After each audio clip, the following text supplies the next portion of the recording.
Now, from the news team that's covering the Carolinas, this is Channel 9 Eyewitness News Daybreak at 6. A final farewell for a York County deputy killed in the line of duty. The plans today to honor Detective Mike Doty nearly 1 week after the deadly ambush. And Channel 9 is using our exclusive weather technology to track this batch of rain slowly heading our way. The timeline for when showers could reach your neighborhood.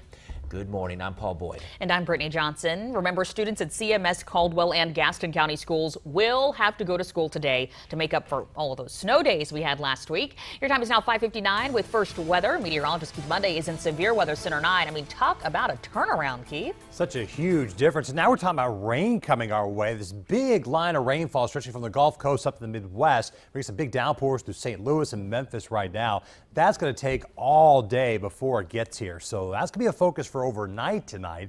But during the day today, we just talk about the mild weather hanging on. We're still at 43 in Charlotte. Only a couple neighborhoods are near freezing, like up at Boone, you're at 32, 34 for Morganton, Lincoln, same at Salisbury. So for the rest of the morning, just more clouds coming in, but we stay dry.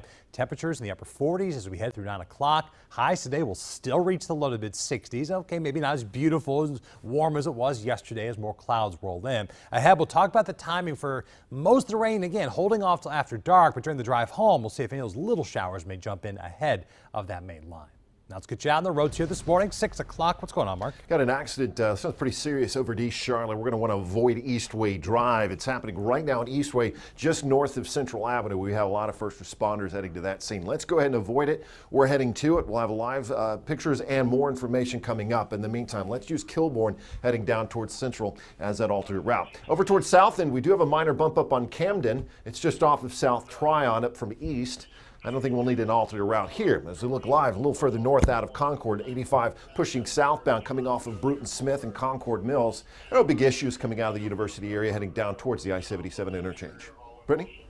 In 6 hours, thousands of people will gather to say their final goodbyes to this York County detective killed in the line of duty. It is a tragic story that we followed since last week when Detective Mike Doty was gunned down while searching for a suspect. Eyewitness News reporter Mark Barber is live near Calvary Church where his funeral will be held in just a few hours. Mark. This church was chosen for today's somber and difficult funeral because it is large enough to handle all of the crowds. Now in a few hours, thousands of people from across the country will start showing up here to honor their hero, Detective Mike Doty. A lot of traditions and ceremonies go along with a service like this, and they will all begin when the service starts at noon. When the service is over, the funeral procession will begin. Doty will be laid to rest 25 miles away at Forest Hill Cemetery in Rock Hill around 3 this afternoon. The fallen detective was shot 1 week ago tomorrow. He was trying to chase down Christian McCall, a domestic violence suspect, when he was ambushed. The sheriff says McCall blindsided Doty and 3 other law enforcement officers, shooting them while they were searching for him in a rural wooded area of York County. I was there, covering the manhunt on the ground as paramedics rushed those deputies to the hospital. I remember all the tension and the pain their brothers on the force were experiencing in those life or death moments. While the 3 other law enforcement officers are now recovering from their wounds, sadly, Doty was not able to pull through. Coming up here in the next 30 minutes, how Doty's chief says the support from the community is now helping his deputies heal. Now today there will be road closures associated with the funeral procession here. So Traffic Team 9's Mark Taylor is in the traffic center with that part of the story. That's right. So Celanese at the intersections coming off more than likely from 77 all the way to Forest Hills. You're going to see closures throughout, and there'll be a timeline that's coming in from Calvary Church in from South Charlotte heading down into York County this morning. After the noon service at the intersections of Celanese, as we mentioned, the arrival between 1:30 and 3 p.m. heading towards Forest Hills Cemetery. Now at 1:30 they will have Celanese Road down to 1 lane in each direction between Rawlson Road and Museum Road. So we just want to avoid Celanese if you're not expected to be in that procession. Heading from 21 down to Cherry Road, you can take Heckle Boulevard back towards Celanese to get around those closures. Paul? Okay, thank you, Mark. Now, the other deputies and a York police officer that were shot are recovering from their injuries. Sergeant Buddy Brown underwent another surgery on Sunday, we're told. He is hoping that doctors will let him attend today's service. We're waiting for an update there. Sergeant Randy Clinton is now recovering at home, as is York Police Department Sergeant Kyle Cummings. Now, Channel 9 will have reporters bringing you complete coverage of Detective Doty's celebration of life today, including the outpouring of support from the community. The church is inviting us to stream the service live, which you can watch on our website and on WSOC TV's Facebook page. Well, this morning, we are entering the third day of the government shutdown. Lawmakers worked late into the night trying to hammer out a deal to reopen the government, but they came up empty-handed. And a key test comes later today as the Senate is set to vote on a short-term fix to fund the government for 3 weeks. Negotiations to reopen the government hit another roadblock. Let's step back from the brink. Let's stop victimizing the American people and get back to work on their behalf. Democrats objected to a late-night vote on a plan to reopen the government. Talks will continue, but we have yet to reach an agreement on a path forward that would be acceptable for both sides. Bipartisan lawmakers huddled throughout the weekend to hammer out a deal. The latest plan, a short-term fix to fund the government through February 8th with a promise to deal with immigration. But Democrats insist any funding deal must protect the so-called dreamers, those 800,000 undocumented immigrants brought to the U.S. as children. Another compromise was nearly struck between Senator Chuck Schumer and President Trump. Sources tell ABC News that potential agreement gave the president full funding for his border wall in exchange for protecting the dreamers. But the New York Democrat says that plan fell through. I believed we might have a deal twice, only for the president to change his mind and walk away. On day 3 of the shutdown, roughly 800,000 federal employees are furloughed. Workers deemed essential, like air traffic controllers, border guards, and the military, are still on the job, but without pay. 69-year-old Veronica Tucker is one of those workers in limbo. I live from payday to payday, so paycheck to paycheck. You know, it's very difficult. The Senate will vote at noon today on that measure to fund the government for 3 weeks. Right now, it is unclear whether enough Democrats will be on board to advance it. Channel 9 will continue to follow the story throughout the day. We'll bring you updates on the air and online at WSOCTV.com.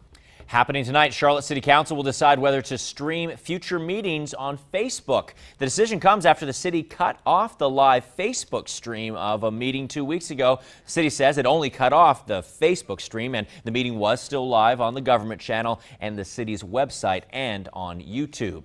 Happening tonight, Kannapolis City Council will get an update on a proposed $300 million revitalization project downtown. Corporate Realty Incorporated is pitching 3 projects to build retail, medical offices, and living spaces. Council will hear the company's proposal tonight at 6.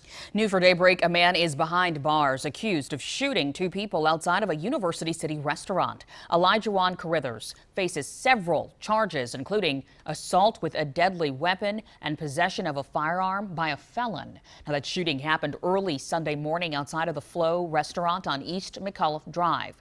Officers say 2 groups began fighting inside when it spilled out into the parking lot, and Carithers shot 2 men. Both of those victims are expected to be okay. Your time is now 6:07. New this morning, Huntersville's town manager is facing charges of assault.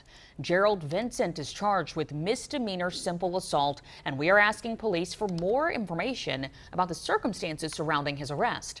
Vincent has served as Huntersville's town manager since July. He was the assistant town manager for 10 years before that.